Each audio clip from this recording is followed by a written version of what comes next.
Mais je comprends pas un truc. Pourquoi il s'abonne pas? Parce qu'il y a un connard qui prétend que ça sert à rien.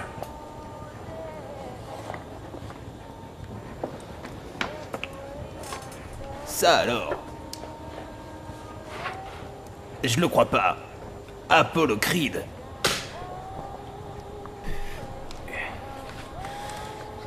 T'es pas abonné? Bah alors?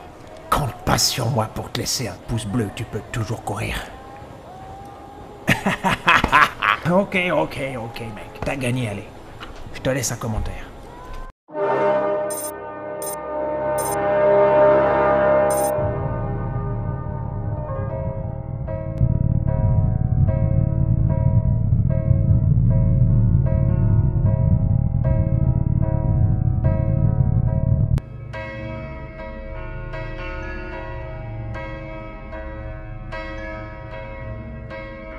This is the end.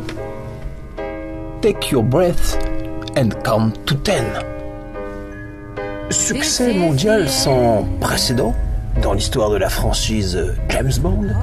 Cet épisode semble bénéficier d'une immunité quasi-universelle. Et pourtant, que la montagne est belle. Comment peut-on s'imaginer qu'avec un tel succès, ce film ait le moindre défaut? Oui, alors, avec un budget équivalent au PIB des îles Marshall, on peut dire que la production est au rendez-vous. 200 millions de dollars de tôle froissée, d'explosions, destruction et d'étalage de marché renversé. Oui, un classique de la poursuite en pays sous-développés. Tout ton stock de pastèques. Zou, explosé. Mais attention, pas par n'importe qui. Par James Bond. Il doit être content, le mec. Moi, je serais content à sa place. Exact, bonne question. Qu'est-ce qui pêche, alors? Bon, bah, vous me connaissez, hein. L'écriture. Le mec sait pas tenir un crayon. Alors, je vais activer le très redouté compteur de couilles dans le potage. The Ball in the Soup Count System. Le BITSC 22 est une machine incroyable, équipée d'un processeur A29 automatraquant RCX 300. Il peut détecter n'importe quelle couille dans n'importe quel potage. Contrôle. Oui, Butch. Pourriez-vous me préparer un petit... Un cappuccino, peut-être? Eh bah tiens, non. Non. Un squeezer. Un petit remontant, ça va me faire du bien. Pas de problème. Voilà. Ouais, je pensais. Est-il à votre convenance? Ah, excellent. Il est pas mal.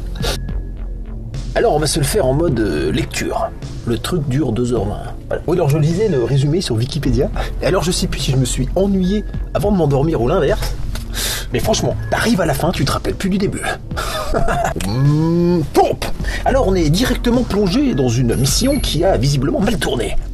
Et là, le film n'a pas commencé depuis une minute que déjà un truc larcène dans mes oreilles.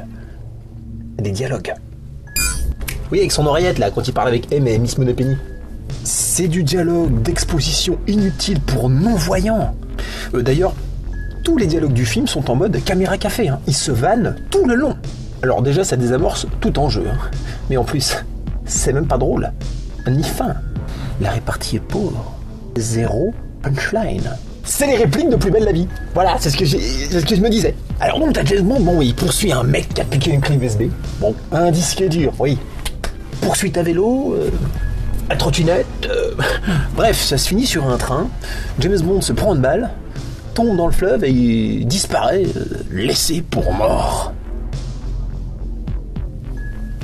Générique. Ah, coupe ça, c'est chiant en fait. Bon, déjà c'est nul comme mystère. Bon, on sait qu'il est pas mort, c'est James Bond. Mais pourquoi il fait de mort en fait? Non mais je sais pas, il en a marre? M est une connasse? Bon bah si c'est une connasse, pourquoi il vient la sauver plus tard dans le film alors? Il n'y a pas de logique dans les événements de ce film. Hein. Tu prends ton cerveau et tu le mets en confinement. Hein. Voilà. Oui, alors Chin-Chin, hein, pour les confiner, en fait, j'en ai pas parlé. Bon, moi, ça me fait doucement rire, parce qu'en confinement dans l'espace, c'est un pléonasme. Hein. 17 000 années-lumière. C'est bon, le geste barrière, j'ai la bonne distance ou pas? Là-dessus, un terroriste mystérieux a donc récupéré le disque dur pour révéler au monde entier les identités des agents secrets britanniques. Et en bonus, le mec fait sauter le quartier général du MI6. Ah bon, on sait pas comment il a fait, hein. Ah bah c'est comme ça, c'est gratos. Easy. Bah, alors, vous allez voir que dans ce film, tout est plutôt easy. Petite précision, dans l'explosion, l'énorme explosion en plein cœur de Londres, il n'y a aucun personnage important qui est tué. Personne bossait à cette heure-là, voilà. Oui, question? Oui, je voulais savoir pourquoi il a pas attendu que M soit au bureau. Ouais. Comme ça, savoir. Bah parce que le film il serait fini au bout de 1 demi-heure, connard. Ah oui, mais bon voilà. Là tu réfléchis pas aussi. Là-dessus, on découvre que James Bond, en fait, il est pas mort. Non. Sans déconner. Alors James Bond, il est devenu alcoolique. En fait, quand il bute pas des gens, il se bourre la gueule, tu vois. Ah, j'ai deux passions dans la vie. L'alcool et la violence. Quel homme. Et bref, il voit les infos et puis il revient donc proposer ses services à M en entrant chez elle, par effraction. Tranquille, hein. Easy. Oui, alors, gardez cette info en tête, hein, pour plus tard. Donc, il doit repasser son bac et tout, hein, tu vois. Puis, il y a Voldemort, tu vois, le second du MI6, il l'aime pas. Ah, il n'est pas chaud pour le réengager, hein. En même temps, James, à force de boire des mojitos, le mec, il s'est complètement ramolli, hein. Il rate tous les tests d'aptitude. Alors, je ne vois pas l'intérêt d'inclure ça à l'histoire. C'est totalement dispensable. Surtout qu'en plus, Mamie Nova, là, elle va truquer tous les résultats. Donc, easy. Donc, il repart en mission, direction Shanghai. Il retrouve le mec avec le disque dur, mais là, cette fois, il le bat. Ouais, d'un seul coup, James, il a récupéré son niveau en baston. Ouais, il est même meilleur qu'avant, parce que la première fois, il avait perdu contre lui. Hein. Ah, mais je vous le disais, hein, l'histoire des tests d'aptitude ne sert à rien. Voilà. Tu te l'arranges. Bon bref, le mec meurt sans lui révéler l'identité du terroriste. D'ailleurs, petite remarque sur le tueur avec les cheveux gris là, il est pas charismatique. Voilà. Donc, franchement, ce personnage est oubliable à un point. Tu te rappelles sa gueule, toi? Oh bah non. Ouais, c'est Forgetman en fait, l'homme que t'oublies. Mauvais casting. Ils auraient mieux fait de prendre Bardem pour ce rôle. Le tueur froid qui parle pas. Ça lui va bien à lui. James il a une piste, puis il va au casino. Hein. Alors il rencontre une nana, Séverine, qui connaît le méchant. Bon, vous voyez les choses. Bon. Puis, alors, il se bastonne avec des mecs dans une fosse avec des varans. Elle est fun la scène, elle m'a bien fait marrer. Non mais c'est l'exemple de baston fin nul. Le mec qui braque est 007. Tu vois, bon déjà, il met 2 heures à tirer, en laissant bien le temps au gros lézard de 2 mètres de le choper par derrière. Parce que c'est con comme scène. Bordel, c'est pas comme s'il les avait pas vus. Les varans de Komodo, c'est gros, et ça craint. Hein. Alors le mec s'inquiète pas. Il se demande pas pourquoi la bestiole n'est plus dans son champ de vision. Best movie ever. Qu'est-ce que tu veux, c'est comme ça. Hein. Alors donc la fille, Séverine a donné un rendez-vous à James sur un yacht. Alors pas seulement pour la cartoucher, mais aussi et surtout pour rencontrer le super terroriste. Ouais, il est comme ça le mec. Hein. Oh, il suffit de demander. Hein. Mais en fait, c'est un piège sur le yacht. Donc James, il est prisonnier. Easy, enfin je sais pas en fait. Je sais pas quoi dire là. Et Javier Bardem.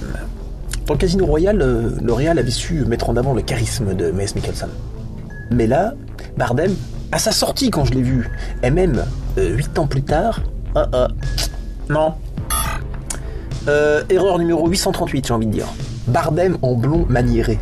Une espèce de contre-pied, je présume. Caricatural, hein, incohérent, improbable. Par rapport à Anton Sigurd, on ne pouvait qu'adoucir, évidemment. Mais pourquoi ils l'ont customisé comme ça? Il n'y a pas besoin. Le mec qui custom d'origine, c'est Bardem. Une aberration cinématographique.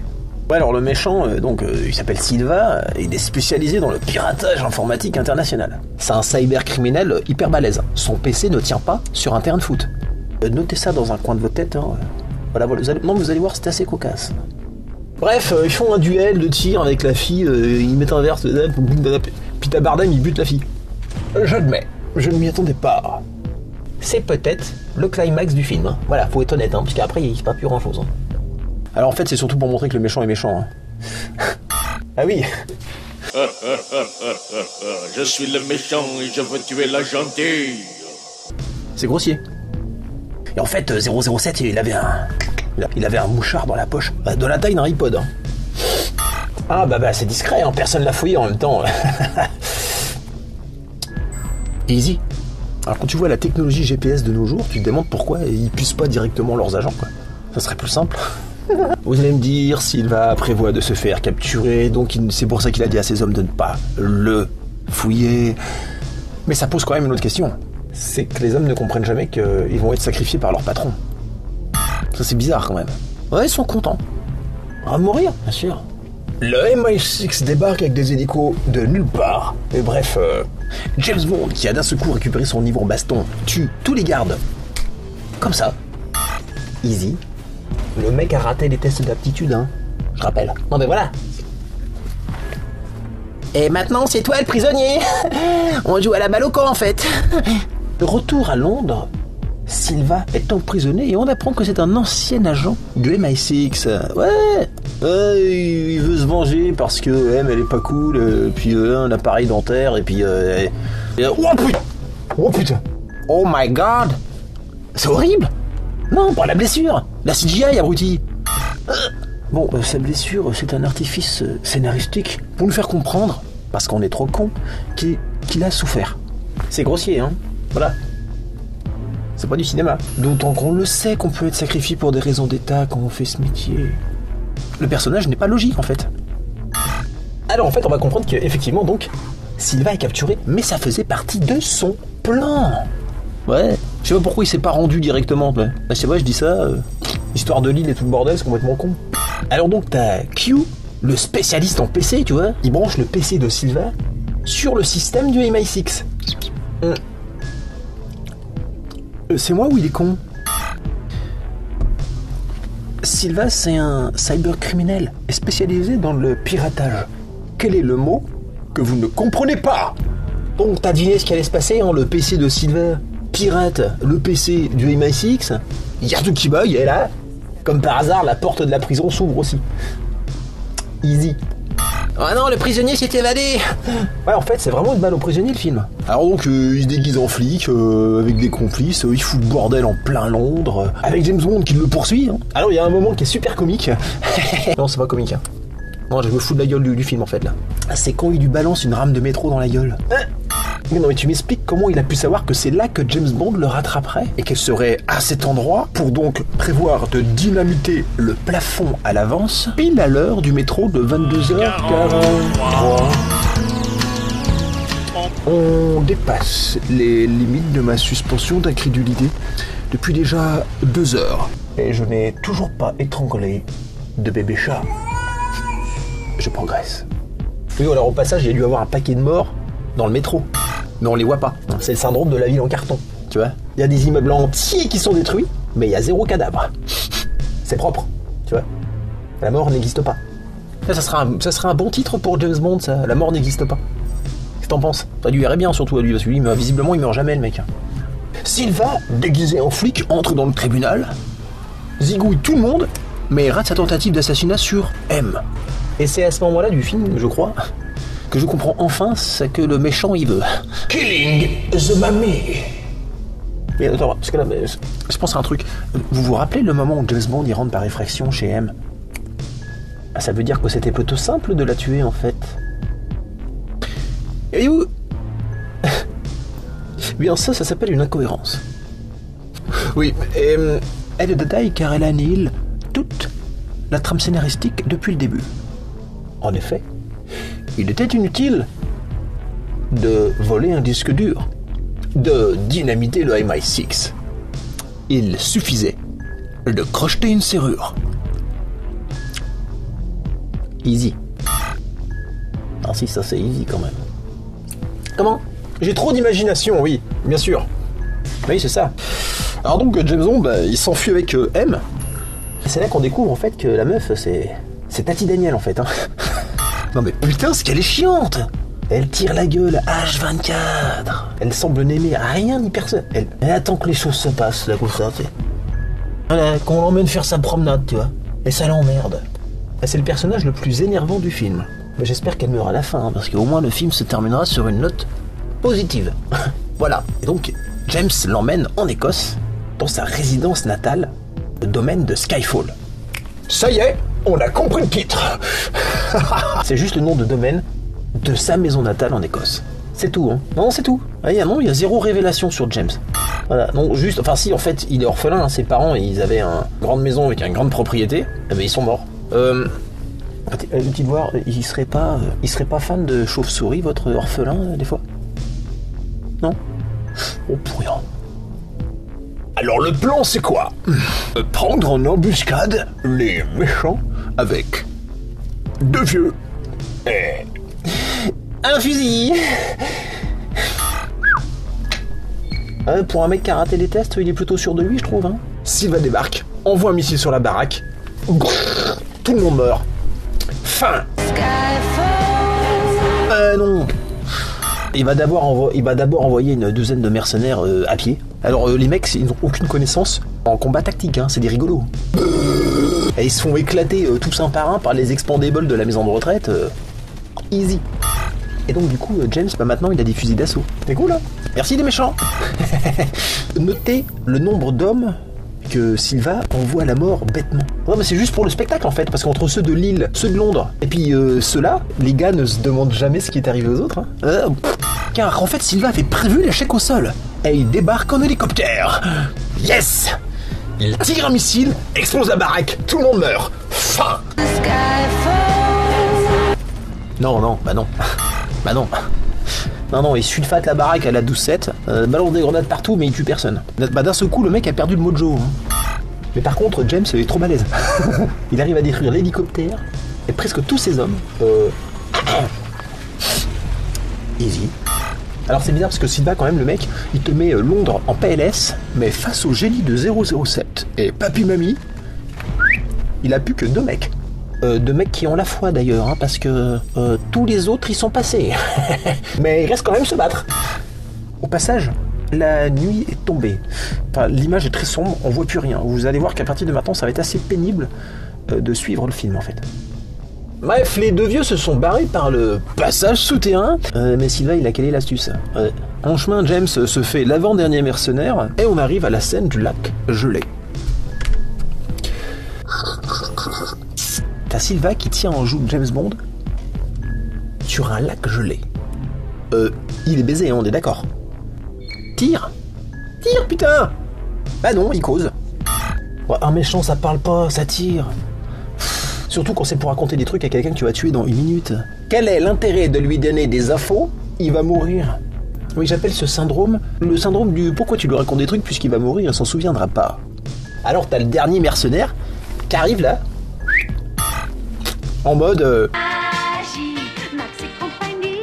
avec un fusil d'assaut HK 416. C'est une arme qui tue à distance. On trouvait que le couteau c'était trop risqué, alors on l'a donc inventé pour ça. Et ben vous savez ce que le mec il fait? Il se rapproche tout près. Encore un magnifique exemple du trop malheureusement très répandu syndrome du je me rapproche tout près avec mon flingue pour me faire désarmer comme un con. 2 syndromes en une scène. Un cas d'école. James Bond, best movie ever. Hein. Attention. Je me demande à quoi ressemble le pire. Bon alors en fait, James Bond ne meurt pas dans le lac. Hein. C'est tellement évident que de montrer le combat sous l'eau, c'est aussi inutile que d'offrir une canne blanche à un aveugle. Manchot. Moi je dis, ils auraient dû rajouter un requin dans le lac. Non parce que là c'était un peu easy. Affrontement final. Je sens que ça va être grandiose. Ça va être la folie quoi. Alors je sais pas si vous avez remarqué, mais il tue pas le vieux. Je veux dire, c'est pas comme s'il zigouillait tout le monde depuis le début le gars. Non, il prend le risque que le gars soit armé et lui tire dessus ou je sais pas quoi, tu vois. D'ailleurs le vieux ne va rien faire de toute la scène. Je sais pas si vous avez remarqué. Il ne bougera même pas de place. On dirait un bug dans la matrice en fait, le mec ils l'ont oublié. Ils ont oublié le personnage. Bon, Silva chope M et puis il prend tout son temps pour la buter. Enfin non, rectification. Il laisse le temps à James de sortir du lac et de venir le poignarder dans le dos. Et j'aime bien le duel. Dans le dos. C'est pas super ça quand même. Poignarder un mec dans le dos, je trouve ça nul. Bah non, perso c'est nul. Le mec il marche, il titube et il tombe. Ah non mais sa mort elle est trop crotte de bique quoi. La dernière réplique de James Bond est nulle à chier. Jusqu'au dernier A, oui. Ah, c'est surtout jusqu'au bout qu'il n'y a rien à garder niveau dialogue. Hein. Même la dernière tirade de M est à chier. Hein. Voilà. Alors vous me direz, elle meurt, c'est déjà ça de prix. Alors le personnage étant antipathique, je vois pas trop qui a pu avoir de la peine. Hein. Donc le moment larmichette, comme ça, tu le prends là. Bien au fond. Ça marche pas. Hein. Les pastèques du turc au début m'ont fait plus de peine. Hein. En plus elles avaient l'air vraiment bonnes, hein. Quel gâchis.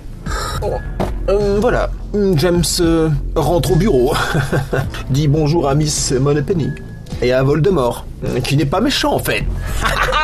On les a bien eu les fans d'Harry Potter là. Eh oui, le mec en fait, c'est un mec bien. Surprise, motherfucker. Tenez James, voilà une nouvelle mission. Et ne la ratez pas cette fois. Oui, parce que petit détail, il n'a pas empêché la mort de M. C'est un échec total, on est d'accord. Hein. Mais c'est pas grave. Et puis... Ouais, elle était vieille. Ah bon, voilà. Voilà, c'était Skyfall. Alors attention, hein, il y a de bonnes choses hein, dans ce James Bond. Hein. Bien sûr. Il y a... Ah merde.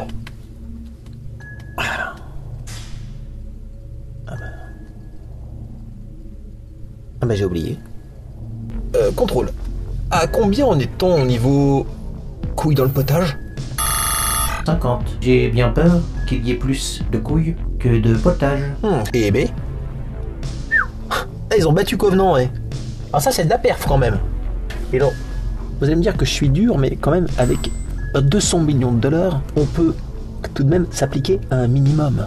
Parce que ce que j'ai vu, c'est pas difficile à voir. Hein. Ah non. Parce que je dis, c'est que Sam Mendes n'est pas fait pour les blockbusters. La preuve, c'est que juste après, il a fait Spectre. Ah, putain, c'est encore plus nul que Skyfall. Ça me fait de la peine pour Léa Seydoux. Hein. Attends. J'ai vu 2 passages en direct. Ah, j'ai noyé 2 chatons. Tout de suite. Attends, c'est marrant.